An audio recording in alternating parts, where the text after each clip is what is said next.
Illegal immigrants have long been using northeastern states as a gateway to infiltrate into the country. Increasing trend of using Tripura as a transit route, especially by Bangladeshis and Rohingyas, is a significant concern and poses a threat. The commanding officer of 46 Assam Rifles shot dead by militants in Manipur along with his family and 4 members of his unit. Reportedly, the women folk spent the night at Laimaram, working to prevent the Assam Rifles from entering the area to replace the Gorkha regiment.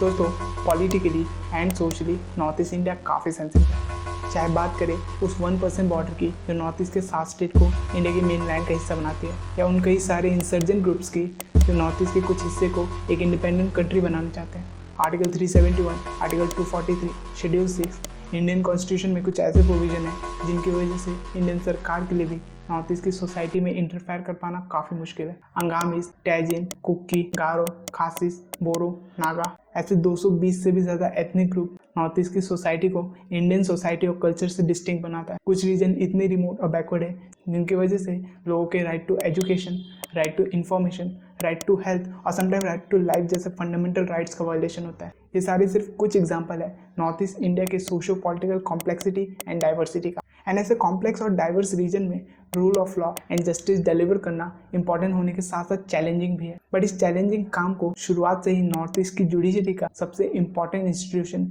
यानी Guwahati high court करता आ रहा है, जो एक समय में north east के 1 नहीं 2 नहीं बल्कि 7 स्टेट की जुडिशरी का सबसे इंपॉर्टेंट पिलर हुआ करता था। तो इस वीडियो में बात करने वाले हैं नॉर्थ ईस्ट इंडिया के ऐसे ही कॉम्प्लिकेटेड सोशियो पॉलिटिकल चैलेंजेस के बारे में, एंड इसके थ्रू समझने की कोशिश करेंगे गुवाहाटी हाई कोर्ट जैसे इंस्टीट्यूशन के रोल को जो इसे नॉर्थ ईस्ट जैसे सेंसिटिव रीजन में जस्टिस डिलीवर करते समय परफॉर्म करना पड़ता है। पर डिस्कशन शुरू करने से पहले हमें कुछ बेसिक बातें पता होनी चाहिए इंडियन जुडिशरी और हाई कोर्ट्स के सिस्टम के बारे में। बेसिकली इंडियन कॉन्स्टिट्यूशन के 3 हिस्से, legislative, judiciary and executive. Judiciary के टॉप में है इंडिया का सुप्रीम कोर्ट, जिसके नीचे हाई कोर्ट्स और डिस्ट्रिक्ट कोर्ट्स के साथ जुडिशरी डिसेंट्रलाइज होते हुए पंचायत कोर्ट्स तक जाती है, जहां पूरे इंडिया के लिए एक सुप्रीम कोर्ट है, स्टेट्स और यूनियन टेरिटरीज के लिए हाई कोर्ट्स है। बट ऐसा बिल्कुल नहीं है कि इंडिया के हर एक स्टेट और यूनियन टेरिटरी में एक एक हाई कोर्ट है, क्योंकि हाई कोर्ट्स की गिनती सिर्फ 25 है। एंड ऐसा इसलिए क्योंकि इनमें से कई सारे हाई कोर्ट एक से ज्यादा स्टेट और यूनियन टेरिटरी की जुडिशरी को कंट्रोल करता है, जिनके एग्जाम्पल है high court of Hyderabad Andhra Pradesh और तेलंगाना के लिए, बॉम्बे हाई कोर्ट महाराष्ट्र, गोवा, दादर नागर हवेली और दमन एंड दीव के लिए, Kolkata high court West Bengal और अंडमान एंड निकोबार आइलैंड्स के लिए, केरला हाई कोर्ट केरला और लक्षद्वीप आइलैंड्स के लिए, मद्रास हाई कोर्ट तमिलनाडु और पौंडीचेरी के लिए, पंजाब हाई कोर्ट पंजाब, हरियाणा और चंडीगढ़ के लिए, और गुवाहाटी हाई कोर्ट। आज गुवाहाटी हाई कोर्ट के जुरिस्डिक्शन के अंदर नॉर्थ ईस्ट इंडिया के 4 स्टेट्स यानी असम, मिजोरम, अरुणाचल प्रदेश और नागालैंड है। दोस्तों, यह जुरिस्डिक्शन वर्ड रेफर करता है हाई कोर्ट के सोवरेन पावर का to implement and govern law, यानी पूरे स्टेट में किसी भी इंडिविजुअल के पॉलिटिकल, सोशल और इकोनॉमिक राइट का प्रोटेक्शन हाई कोर्ट्स की जिम्मेदारी। लोकेशन की बात करें तो क्योंकि मैं खुद गुवाहाटी से हूँ तो इसका लोकेशन मेरे लिए बताना काफ़ी आसान है। गुवाहाटी हाई कोर्ट ब्रह्मपुत्र के किनारे उजन बाजार में, peacock island, Guwahati railway station और डिग्री पुरी, ये सारे कुछ लैंडमार्क्स हैं जो आपको मैप में नेविगेट करने में हेल्प करेंगे। गुवाहाटी में इसके प्रिंसिपल बेंच के अलावा ऐजवाल, कोहिमा और ईटानगर में मिजोरम, नागालैंड और अरुणाचल प्रदेश के लिए बेंचेस हैं। दोस्तों, हमें से बहुत कम लोग ये बात जानते हैं कि नॉर्थ ईस्ट इंडिया के लिए अपना खुद का हाई कोर्ट एस्टेब्लिश करने के पीछे कई सारे सोशल रिफॉर्मिस्ट कहाँ थे, जिनमें से एक नाम है लोकप्रिय गोपीनाथ बोरदोले जी का, जो असम के पहले चीफ मिनिस्टर भी थे। इनके असमीज सोसाइटी के लिए काम एक रिमार्केबल स्टोरी है। एनीवेज, इंडिपेंडेंस के बाद 5 अप्रैल 1948 को गुवाहाटी हाई कोर्ट को असम हाई कोर्ट के नाम से एस्टेब्लिश किया गया था। इसे इनॉग्रेट उस समय के चीफ जस्टिस ऑफ इंडिया यानी जस्टिस हीरालाल जे कन्हई जी ने किया था। शुरुआती दौर में इस हाई कोर्ट के आज के मेघालय की राजधानी शिलोंग में एस्टेब्लिश किया गया था, बट 14 अगस्त 1948 में इसे गुवाहाटी शिफ्ट कर दिया गया। 1963 में नागालैंड के स्टेटहुड ग्रांट होने पर इसे high court of Assam and Nagaland कहा जाने लगा। बट 1971 में बाद में नॉर्थ ईस्ट इंडिया में कई सारे इंडिपेंडेंट स्टेट के फॉर्मेशन से इसका नाम बदलकर गुवाहाटी हाई कोर्ट रख दिया गया। 23 मार्च 2013 तक इस हाई कोर्ट की पोजीशन 7 स्टेट यानी असम, अरुणाचल प्रदेश, नागालैंड, मणिपुर, मिजोरम और मेघालय की जुरिस्डिक्शन कंट्रोल करने वाला इंडिया का इकलौता हाई कोर्ट था। क्योंकि इस हाई कोर्ट ने एक बहुत लंबे समय तक इन 7 स्टेट की जुरिस्डिक्शन को कंट्रोल किया है, इसका असेसमेंट इन 7 स्टेट के सोशो पॉलिटिकल क्लाइमेट के बेसिस पर करना इंपॉर्टेंट है। जुडिशरी के पर्सपेक्टिव से नॉर्थ ईस्ट इंडिया के कई रीजन कुछ मेजर और कुछ माइनर चैलेंजेस करते आ रहे हैं। तो शुरुआत करते हैं सबसे पहले चैलेंज से, जो है ट्राइबल डाइवर्सिटी एंड क्लैशेस। दोस्तों, इसमें कोई दो राय नहीं है कि ट्राइब्स इंडिया का प्राइड है। इंडिया को यूनिटी इन डाइवर्सिटी माना जाता है और हमारे आदिवासी इसके सबसे बड़े ब्रांड एम्बेसडर हैं। बट इन ट्राइब्स के among diversity north east India के लिए एक कोर चैलेंज लेके आता है। मैं समझाता हूँ कैसे। नॉर्थ ईस्ट इंडिया के ट्राइबल ग्रुप्स अपने ओरिजिन साउथ ईस्ट एशिया के कई कंट्रीज जैसे बर्मा, तिब्बत, थाईलैंड, इंडोनेशिया से शेयर करते हैं। इतने डिस्टिंक्ट ओरिजिन होने की वजह से इन ट्राइब्स के अमंग इंटर ट्राइबल कॉन्फ्लिक्ट एक कॉमन इशू है। इसका एक प्राइम एग्जांपल है नागा वर्सेस कुकी। ये दो ट्राइबल ग्रुप्स मेनली पाए जाते हैं नागालैंड, मणिपुर, मिजोरम और म्यांमार के रीजन में। आप में से कई लोगों ने मणिपुर और मिजोरम के ऐसे न्यूज़ हेडलाइंस पढ़े होंगे जिनमें एक एथनिक ग्रुप किसी दूसरे एथनिक ग्रुप के मेंबर को एग्जीक्यूट कर देता है या उनके गांव को जला देता है। But modern day tribal clashes सिर्फ इसी में लिमिटेड नहीं है। मैं एग्जांपल से समझाता हूँ।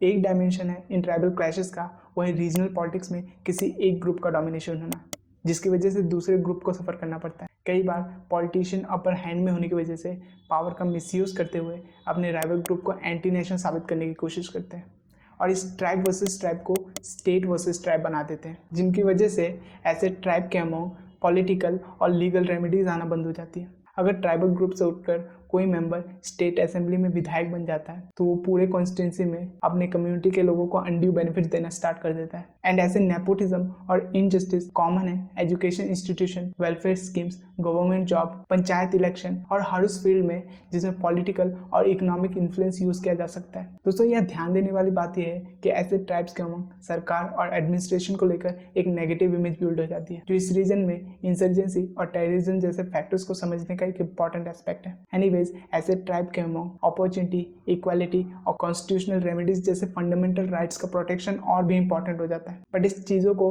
और भी कॉम्प्लिकेटेड बनाता है इन ट्राइब्स का रेजिस्टेंस टुवर्ड लॉ और जुडिशियल प्रोसीजर, क्योंकि इनमें से कई सारे ट्राइब्स के पास अपने खुद के गवर्नेंस मॉडल और इंडिजिनियस क्रिमिनल और सिविल लॉ है। एंड इसी से रिलेटेड है हमारा दूसरा पॉइंट, यानी special provision under Indian constitution. North east India की ट्राइबल सोसाइटी और कल्चर को ध्यान में रखते हुए इंडियन कॉन्स्टिट्यूशन के 12 शेड्यूल में से 6 शेड्यूल के अंदर नॉर्थ ईस्ट इंडिया के 4 स्टेट्स असम, मेघालय, त्रिपुरा और मिजोरम के अंदर ऑटोनोमस डिस्ट्रिक्ट काउंसिल्स बनाए गए हैं। इनके एग्जांपल्स है असम का डीमा हसाओ, कार्बी एंगलोंग और बोडोलैंड टेरिटोरियल काउंसिल, मेघालय का गारो हिल्स, खासी हिल्स और Jaintia hills autonomous district council, Tripura का Tripura tribal area ADC, Mizoram का चकमा, लाई और मारा ऑटोनोमस डिस्ट्रिक्ट काउंसिल।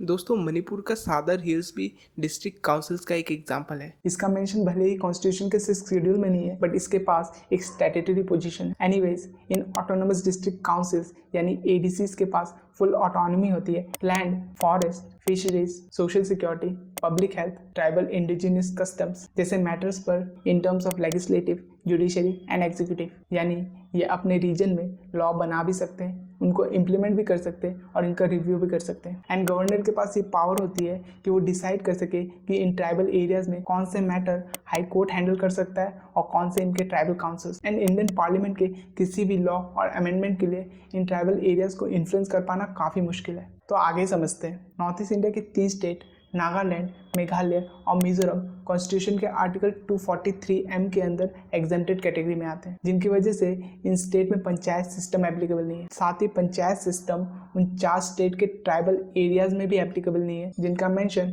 मैंने 6 शेड्यूल के अंदर किया था। मणिपुर के हिल डिस्ट्रिक्ट काउंसिल में भी पंचायत सिस्टम नहीं लाया गया है, यानी नॉर्थ ईस्ट के स्टेट में पंचायत इंस्टीट्यूशन सिस्टम के लिए एग्जम्पशन एग्जिस्ट करता है, जिन पंचायत को इंडियन डेमोक्रेसी के साथ साथ इंडियन जुडिशरी का लोएस्ट रंग माना जाता है, और न्याय पंचायत जिसे लोकल लेवल पर जस्टिस इंश्योर करने के लिए लाया गया था। पंचायत सिस्टम के ना होने से ग्रासरूट जुडिशरी कई हद तक इफेक्ट होती है।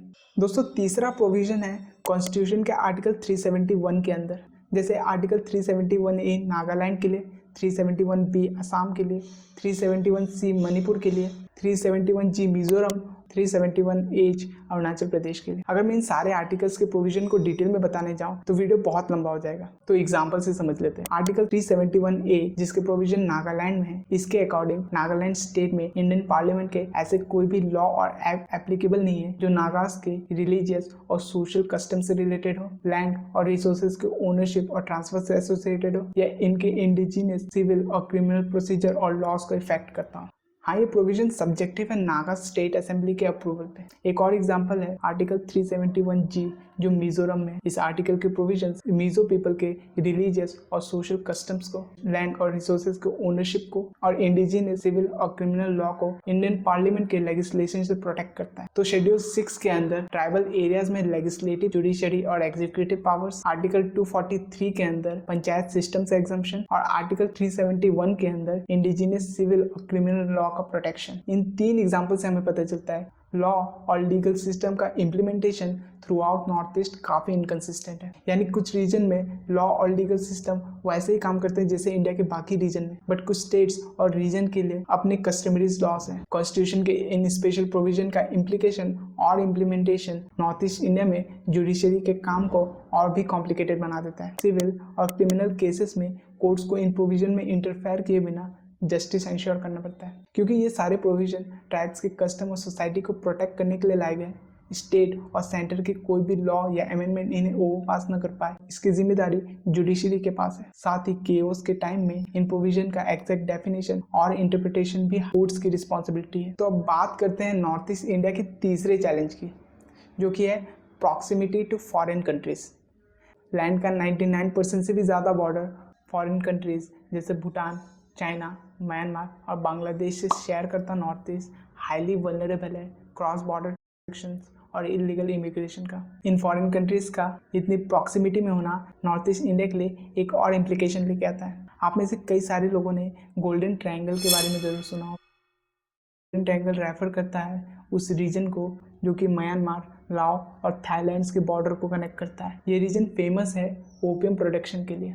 ईस्ट में म्यांमार की सीमा से 4 भारतीय राज्य अरुणाचल प्रदेश, नागालैंड, मणिपुर और मिजोरम है। नेशनल एड्स कंट्रोल ऑर्गेनाइजेशन की रिपोर्ट के अकॉर्डिंग इन अनमैन बाउंड्री पे नारकोटिक्स और फायर आर्म्स की रेगुलर रूप से तस्करी होती है, क्योंकि पश्चिमी म्यांमार के बॉर्डर को नॉर्थ ईस्ट के इंसर्जेंट ग्रुप्स कंट्रोल करते हैं। म्यांमार सरकार के लिए भी इस इलीगल ट्रैफिकिंग को रोक पाना काफ़ी मुश्किल है, क्योंकि इस ड्रग्स के नेक्सस को नॉर्थ ईस्ट के इंसर्जेंट ग्रुप्स के साथ साथ ऑर्गेनाइज चाइनीज सिंडिकेट म्यांमार के बाहर से कंट्रोल करते हैं। इमिग्रेशन और इलीगल ट्रेड्स नेशनल सिक्योरिटी का तो मुद्दा है, बट ग्राउंड लेवल पे इसके सोशल चैलेंजेस है नॉर्थ ईस्ट इंडिया के लिए। इलीगल इमिग्रेशन से नॉर्थ ईस्ट के कल्चर और सोसाइटी किस हद तक डिस्ट्रॉय होता है, ये हमने एनआरसी और कैप के प्रोटेस्ट के दौरान देखा। इलीगल इमिग्रेशन का सबसे बड़ा इम्पैक्ट असम और त्रिपुरा के रीजन में हुआ है। स्पेशली बांग्लादेश से माइग्रेंट वर्कर गुवाहाटी की तरफ आते हैं बेटर अपॉर्चुनिटी और लाइवलीहुड के लिए। आज गुवाहाटी हाई कोर्ट में ऐसे कई सारे पिटीशन फाइल्ड है असमीज कम्युनिटी की तरफ से,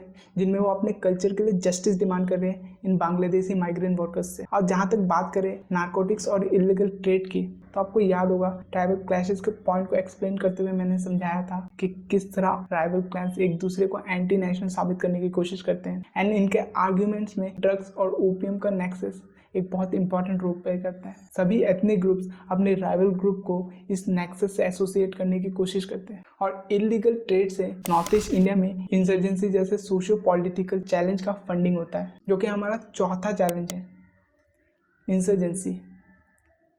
दोस्तों, इंसर्जेंट्स ऐसे ग्रुप्स को कहा जाता है जो सरकार के खिलाफ रेबेलियन करती है। इनका मोटिव अपने टेरिटरी और लोगों से सरकार के कंट्रोल को हटाना होता है। इंसर्जेंट ग्रुप्स गोरिल्ला वॉरफेयर और आर्म वायलेंसेस यूज करते हैं अपने मैसेज को सरकार तक पहुंचाने के लिए। ऐसे इंसर्जेंट ग्रुप का एक एग्जांपल है BLTF यानी बोडोलैंड लिबरेशन टाइगर फोर्स, जिनकी रेबेलियन की वजह से इंडियन सरकार ने कॉन्स्टिट्यूशन के 6th शेड्यूल का यूज करते हुए बोडोलैंड टेरिटोरियल काउंसिल को असम में एस्टेब्लाइज किया। आज भी नॉर्थ ईस्ट के घने जंगलों और पहाड़ों में कई सारे इंसर्जेंट ग्रुप्स हैं, जिनके एग्जांपल है Nagaland socialist council of Nagaland यानी NSCN, जो कि ग्रेटर नागालैंड की डिमांड करता है। दूसरा एग्जांपल है असम का उल्फा यानी United liberation front of Ahom, जो कि एक इंडिपेंडेंट कंट्री चाहती है एसमिस कम्युनिटी के लोगों के लिए।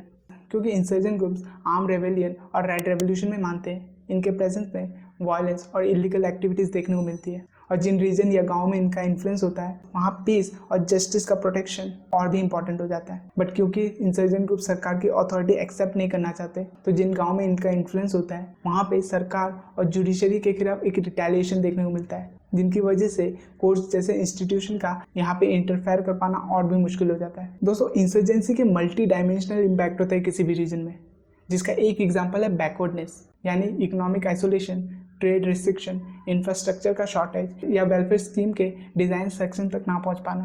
इसी से एसोसिएटेड है हमारा नेक्स्ट चैलेंज, यानी बैकवर्डनेस। दोस्तों, इस पॉइंट को मैं गुवाहाटी हाई कोर्ट के एक रियल लाइफ केस से समझाना चाहूँगा। इस केस में गुवाहाटी हाई कोर्ट ने ऐसा जजमेंट दिया जिसकी वजह से मजबूर होकर सरकार को नागालैंड के गांव के एक आम आदमी को 25 लाख रुपए देने पड़े। तो केस 2019 का है, जिसे जाना जाता है स्टेट ऑफ नागालैंड वर्सेस मोबा चंकाई के नाम से। तो स्टोरी कुछ इस तरह से है। नागालैंड के ईस्टर्न एज में मॉन डिस्ट्रिक्ट के अंदर सबसे बड़ा गाँव मनकिंसू। इस गाँव का पॉपुलेशन लगभग 6,500 लोगों के आसपास है। बट गांव में इतने लोगों के होने के बावजूद भी इस गांव में कोई भी fully functional health care centre नहीं है। इस गांव के ज़्यादातर लोग वुमेन और स्मॉल चिल्ड्रंस हैं एंड एक फैमिली में 8 से 9 मेंबर हैं। एंड ये 2 फैक्ट आगे चलकर एक बहुत ही इंपॉर्टेंट रोल प्ले करने वाले इस पूरे केस में। इसी गाँव के रहने वाले मोबा चंकाई की वाइफ को जब प्रेगनेंसी के दौरान लेबर पेन स्टार्ट हुआ तो टाइम पर हेल्थ असिस्टेंट न मिलने के कारण से अनफॉर्चुनेटली उनकी डेथ हो जाती है। बट ये चुप नहीं बैठते हैं। ये गुवाहाटी हाई कोर्ट के कोहिमा बेंच में एक रिट पिटीशन फाइल करते हैं। दोस्तों, रिट पिटीशन ऐसे केसेस में फाइल किया जाता है जब किसी इंडिविजुअल को लगता है कि उसके फंडामेंटल राइट्स का वायलेशन हुआ है।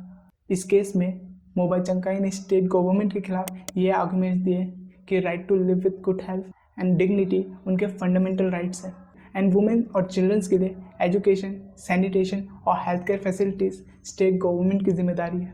एंड उनकी वाइफ और गांव के कई सारी महिलाओं की डेथ स्टेट गवर्नमेंट के नेग्लिजेंस की वजह से हुई है।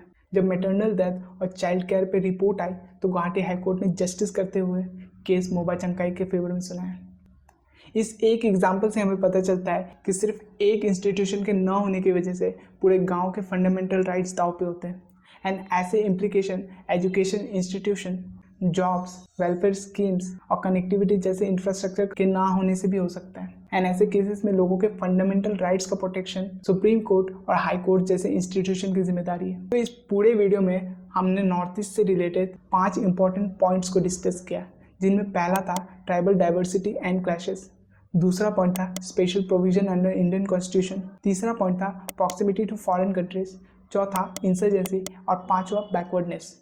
एंड आई थिंक ये 5 पॉइंट काफ़ी है आपको नॉर्थ ईस्ट की सोशल पॉलिटिकल कॉम्प्लेक्सिटी और डाइवर्सिटी समझाने के लिए। गाइस, इस वीडियो में मैंने चैलेंजेस को इसीलिए डिस्कस किया ताकि आप इंडियन जुडिशरी और कोर्ट्स के डायनामिक रोल को इन चैलेंजेस के साथ कनेक्ट कर सके और गुवाहाटी हाई कोर्ट जैसे इंस्टीट्यूशन के रोल और सिग्निफिकेंस को और बेहतर तरीके से समझ सके।